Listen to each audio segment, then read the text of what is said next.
भाई साथियों, दादा की संपत्ति में पोते का हक होता है। दादा कमाए और पोता खाए। यहाँ तक कि आपने ये भी सुना होगा कि दादा जो कमाते हैं वो अपने पोते के लिए ही कमाते हैं। मतलब कि कुल मिलाकर हमारे समाज में इस तरीके की जो प्रचलित कहावतें हैं वो कुल मिलाकर यही सिद्ध करती है कि दादा की किसी भी प्रॉपर्टी पे सिर्फ और सिर्फ उसके पोते का ही हक होता है। लेकिन साथियों, क्या आपको पता है कि ये कहावतें, ये बातें कहाँ तक सही हैं और हमारे देश के भारतीय कानून में इन कहावतों को क्या प्रारूप दिया गया है। शायद मेरी आज की ये वीडियो उन पोतों का दिल दुखा दे जो दादा की किसी भी संपत्ति में अपना हिस्सा, अपना हक समझते हैं। लेकिन ये बात कहाँ तक सही है, आज के इस वीडियो में इसी बात के बारे में कानूनी प्रारूप जानेंगे कि हमारे भारत देश के कानून में ये कहावतें, ये बात कहाँ पर आधारित होती हैं। क्या जैसा इन कहावतों में कहा जाता है वो सभी सत्य है? इस इम्पोर्टेंट वीडियो में दी गई जानकारी आपके लिए बहुत इम्पोर्टेंट है, इसलिए इस इम्पोर्टेंट छोटी सी वीडियो को एंड तक जरूर देख लेना। और वीडियो में दी गई जानकारी अगर आपको पसंद आए तो इसे लाइक करके हमारे चैनल को अपने सर्कल में शेयर और सब्सक्राइब करके हमें सपोर्ट जरूर करना, क्योंकि आप लोगों की जानकारी को समृद्ध करने के लिए इसी तरीके से इस चैनल पे पुलिस प्रशासन, कानून, नागरिकों के अधिकार और किसी क्राइम के इन्वेस्टिगेशन से जुड़े वीडियोस लेकर मैं लगातार रोज 6 बजे इस चैनल पे आता रहता हूँ। तो चलिए साथियों, इस वीडियो को शुरू करते हैं। साथियों, किसी भी व्यक्ति जो कि दादा है उसकी संपत्ति में पोते का ही हक होता है, लेकिन उस प्रॉपर्टी को क्लेम करने के लिए हमें कानूनी आधार की जरूरत होती है। और इसीलिए प्रत्येक उस पोते को जो दादा की प्रॉपर्टी में अपने राइट्स को क्लेम करता है, उसको अपने दादा की प्रॉपर्टी में राइट क्लेम करने से पहले ये जानना होगा कि उसके दादा के पास जो प्रॉपर्टी है वो आई कहाँ से है। क्या उस पोते के दादाजी ने खुद अपनी मेहनत की कमाई से वो प्रॉपर्टी खरीदी है या उसके दादाजी को वो प्रॉपर्टी अपने पूर्वजों से मिली है। और ये जानना बहुत जरूरी है, क्योंकि इस बात को जानने से उस प्रॉपर्टी का नेचर डिसाइड होता है। क्योंकि अगर उस पोते के दादाजी ने अपनी उस प्रॉपर्टी को खुद कमाकर अपनी मेहनत की कमाई से खरीदा है तो वो उस दादा के लिए सेल्फ एक्वायर्ड प्रॉपर्टी में आएगी। और सेल्फ एक्वायर्ड प्रॉपर्टी में कानून के अंतर्गत किसी भी व्यक्ति की सेल्फ एक्वायर्ड प्रॉपर्टी उस व्यक्ति के जीवित रहते किसी अन्य व्यक्ति के अधिकार में नहीं जा सकती। मतलब कि अगर उस प्रॉपर्टी को उस व्यक्ति के दादाजी ने खुद कमाकर खरीदा है तो अपने दादाजी के जीवित रहते वो पोता उनकी उस प्रॉपर्टी में अपने राइट्स को क्लेम नहीं कर सकता। फिर चाहे वो उस दादा का पोता हो, उसकी पोती हो, यहाँ तक कि उसका बेटा या बेटी ही क्यों ना हो, किसी भी व्यक्ति को कोई अधिकार नहीं है कि वो किसी व्यक्ति की सेल्फ एक्वायर्ड प्रॉपर्टी में अपने राइट को क्लेम कर सके, वो भी उसके जीवित रहते। अब इस मामले में दूसरी स्थिति ये आती है कि मान लेते हैं दादाजी की मृत्यु हो जाती है और दादाजी ने अपनी सेल्फ एक्वायर्ड प्रॉपर्टी के बाबत कोई वसीयत नहीं करी है। तो ऐसी स्थिति में हमारे देश के कानून हिंदू सक्सेशन एक्ट के तहत दादाजी के जितने भी लीगल हायर्स होंगे, यानी कि उनके जितने भी वैध उत्तराधिकारी होंगे, उन सभी को दादाजी की उस प्रॉपर्टी में हिस्सा मिलेगा। लेकिन यहाँ पर आपको ये बात जानना भी जरूरी है कि दादाजी की मृत्यु होने के बाद उत्तराधिकार का जो नियम है वो क्या कहता है। तो साथियों, मैं बताता हूँ कि वो नियम क्या कहता है। अगर संबंधित प्रॉपर्टी दादाजी के द्वारा सेल्फ एक्वायर्ड प्रॉपर्टी है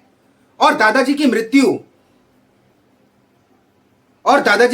हो जाती है और मृत्यु होने से पहले दादाजी ने अपनी उस संपत्ति के बाबत किसी भी तरीके की कोई वसीयत नहीं कर रखी थी, तो ऐसे में हमारे देश के कानून के हिसाब से दादाजी की वो self acquired property Hindu succession act के सेक्शन 8 के तहत जाएगी। अब हिंदू सक्सेशन एक्ट का जो सेक्शन 8 है वो किसी भी व्यक्ति के उत्तराधिकारियों की क्लास, यानी कि उसकी कैटेगरी को डिफाइन करता है। जैसे कि उत्तराधिकारी के पहली क्लास में उसकी पत्नी, उसकी माताजी या उसके बेटे या बेटी हो सकते हैं। और इस तरीके से जब किसी व्यक्ति की मृत्यु हो जाती है तो क्लास फर्स्ट में जितने भी उत्तराधिकारी होते हैं उन्हीं को ही उस व्यक्ति की संपत्ति में हिस्सेदार माना जाता है। दूसरी पीढ़ी के व्यक्तियों को उनकी संपत्ति में हिस्सेदार नहीं माना जाता। इस बात को मैं आपको और इजी करके दूसरे तरह से समझाने की भी कोशिश करता हूँ। जैसे कि मान लेते हैं कि अभी एक व्यक्ति है और वो अभी जीवित है और उसके परिवार में उसकी एक माताजी, उसकी पत्नी, उसके 2 पुत्र और उसकी एक पुत्री है। अब उस परिवार में उसके जो 2 पुत्र हैं उनमें से बड़े पुत्र की मृत्यु हो जाती है, लेकिन बड़े पुत्र की जिसकी मृत्यु हुई है उसकी पत्नी और उसका बच्चा भी उस परिवार में रहता है। और उस दौरान अगर उस व्यक्ति की या परिवार के मुखिया की मृत्यु हो जाती है तो ऐसे में उसके पुत्र जिसकी मृत्यु हो गई थी, उसकी पत्नी और उसके बच्चे को भी उसकी प्रॉपर्टी में हिस्सेदार माना जाएगा। और ऐसा इसलिए है क्योंकि उसके पिता की मृत्यु हो जाने के बाद वो परिवार का एक अंग थे और उस बच्चे के दादा की मृत्यु होने के बाद जो उनको हिस्सा मिला वो मिला हुआ प्रॉपर्टी का हिस्सा उसके पिता का हिस्सा था। अब हम ये कह सकते हैं कि पोते या पोती का अपने दादा की प्रॉपर्टी में हिस्सा होता है, लेकिन अपने पिता के जीवित रहते वो अपने दादा की प्रॉपर्टी में अपने हिस्से को क्लेम नहीं कर सकते। इसके अलावा कई बार ये भी पूछा जाता है कि दादा की मृत्यु के बाद अपने पिता से मिली हुई प्रॉपर्टी को बेचता है या उस प्रॉपर्टी को किसी को गिफ्ट कर देता है तो उसे कानूनी रूप से नहीं रोका जा सकता। इस इशू पर सुप्रीम कोर्ट के द्वारा भी सन 2016 में एक लैंडमार्क जजमेंट दिया गया था, जिसका केस टाइटल था उत्तम वर्सेस सौभाग सिंह, जिसमें कि सुप्रीम कोर्ट के द्वारा ये क्लियर कहा गया था कि किसी हिंदू पुरुष की मृत्यु के बाद हिंदू सक्सेशन एक्ट के सेक्शन 8 को लागू किया जाएगा। और इस सेक्शन में क्लास फर्स्ट के जो भी उत्तराधिकारी होंगे केवल उन्हीं को ही इस प्रॉपर्टी में हिस्सेदार माना जाएगा। लेकिन अगर मृतक व्यक्ति के किसी बच्चे की मृत्यु उसकी मृत्यु से पहले हो गई है और वो शादीशुदा था और उस शादी से अगर उसके बच्चे भी थे तो ही उस संपत्ति में मरने वाले के वो पोता पोती या बहू क्लेम कर सकते हैं। और अगर ऐसी स्थिति नहीं है तो उनका उस प्रॉपर्टी पर कोई अधिकार नहीं होगा। इसके अलावा हमारे समाज में एंसेस्ट्रल प्रॉपर्टी के लिए भी अलग से कानून बताया गया है। लेकिन अगर किसी परिवार में कोई ऐसी प्रॉपर्टी है जिन्हें पिछली 3-4 पीढ़ियों से लगातार इकट्ठे एक साथ ही यूज किया जा रहा है, उसका किसी भी तरीके का कोई बंटवारा नहीं हुआ और इस तरह की प्रॉपर्टी का जब भी बंटवारा होगा तो ऐसी प्रॉपर्टी के ऊपर हिंदू सक्सेशन एक्ट का सेक्शन 6 लागू होगा। अब इन सभी कानूनी नियमों के अनुसार एक बात कुल मिलाकर स्पष्ट हो जाती है कि अगर पिता जिंदा है तो पोते का दादा की संपत्ति पे किसी तरीके का कोई अधिकार नहीं है और ना वो पोता अपने दादा की संपत्ति पे अपने किसी तरीके के राइट्स को क्लेम कर सकता है। किसी भी पोते का अपने दादा की संपत्ति पे राइट क्लेम करने का अधिकार तभी होता है जब उसके पिता की मृत्यु हो चुकी होती है। अब साथियों, मेरे इस वीडियो के माध्यम से उन पोतों को बड़ी ठेस पहुंची होगी जो अपने पिता के जीवित रहते अपने दादा की संपत्ति में अपना अधिकार मानते हैं या अपने पिता के जीवित रहते अपने दादा की संपत्ति में अपने अधिकार को क्लेम करना चाहते हैं। अब इस वीडियो के बारे में आपके जो भी विचार हो उसे आप कमेंट सेक्शन में जरूर मेंशन करिएगा। वीडियो अगर आपको पसंद आए तो इसे लाइक करके अपने सर्कल में ज्यादा से ज्यादा शेयर करें। साथ ही चैनल पे नए हैं, अभी तक सब्सक्राइब नहीं किया तो इसी तरीके से पुलिस प्रशासन, कानून, नागरिकों के अधिकार और किसी क्राइम की इन्वेस्टिगेशन से जुड़े वीडियोस देखने के लिए हमारे चैनल को सब्सक्राइब करके बेल आइकन पे क्लिक करके ऑल पर जरूर क्लिक कर दें ताकि इस संदर्भ में हमारे आने वाले वीडियोस के नोटिफिकेशन आप तक समय समय पर पहुंचते रहें। तो मिलते हैं अगली किसी नई कानूनी जानकारी भरे नए वीडियो में। तब तक आप सभी खुश रहें, सेफ रहें, स्वस्थ रहें। जय हिंद, वंदे मातरम।